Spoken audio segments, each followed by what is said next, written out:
चला मुलांनो, आज शिकूया अक्षर ढ. ढ ढ ढ. ढ ढ ढग. ढ ढ ढग. ढग आकाशात असतात.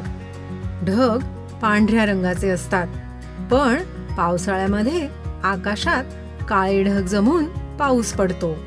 ढ ढ ढग. ढ ढ ढाल.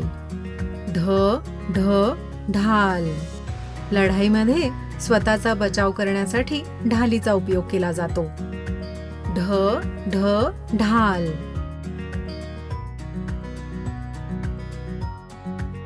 आमच्या सोबत शिकल्याबद्दल धन्यवाद.